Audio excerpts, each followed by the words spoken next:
The housing challenge that we face in Nigeria is in two forms. The first is that we have the issue of inadequate housing supply to meet our population growth, particularly for low-income individuals and families. And our population is growing at 5 million people every single year.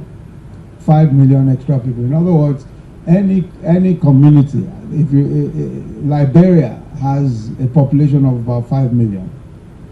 But every year, we create a new Liberia here in Nigeria. Because so you can imagine the enormity of the challenge. Then we also have the issue of substandard housing. In other words, houses that are hardly habitable. You find many people living in cramped one-bedroom, one-room, sometimes even no toilet facilities. Unfortunately, as I've said, these shortcomings continue to grow with increasing social and economic inequalities in our society. At the extreme, many households are faced with a dilemma of survival between food and adequate shelter. But the vision of the administration of President Muhammadu Buhari from inception is that we must have a nation where the weakest amongst us have the dignity of a decent home and livelihood. It's a difficult enterprise, a difficult challenge, but that's the vision. Whilst the challenge of inadequate or no housing undermines the quality of life of so many Nigerians, it also denies our economy and therefore our collective welfare, the growth that is possible through even a vibrant housing market. So it's not just that it is bad not to have good houses.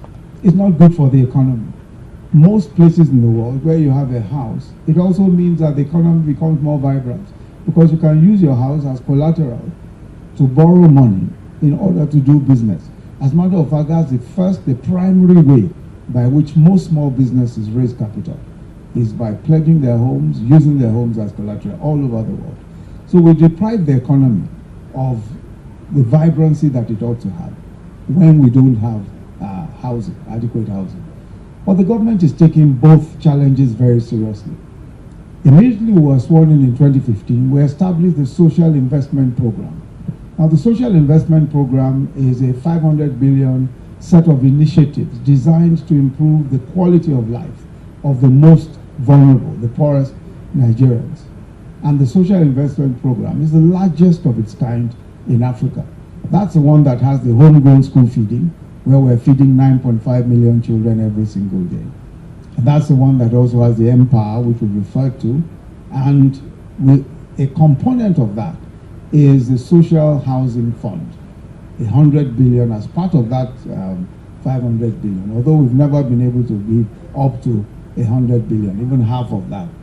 But that is that's what the budget says, that we provide 100 billion as part of the 500 billion for low-cost housing. And that is supposed to be run by the Family Homes Fund in the Ministry of Finance. This is in addition to the National Housing Program of the Federal Ministry of Works. In addition, when along with the rest of the world, we were faced with the COVID-19 pandemic and the impact on the economy, we reacted swiftly by putting in place an economic sustainability plan. Part of that plan was a 200 billion national social housing program aimed at delivering houses for Nigerians on low income. The program is supposed to create 300,000 new homes. So far, 18 states have given us free land because we work with the states. It's the Family Homes Fund that is the manager of that process. So we work with states, the state gives free land, and then the Family Homes Fund builds the homes.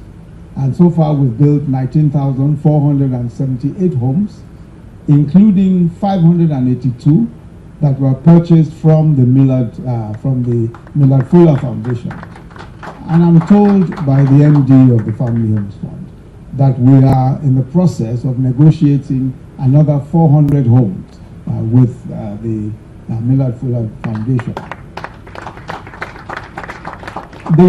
The aim of our social housing program as low-cost housing is to be able to give a self-contained one-bedroom at a maximum of 2 million naira.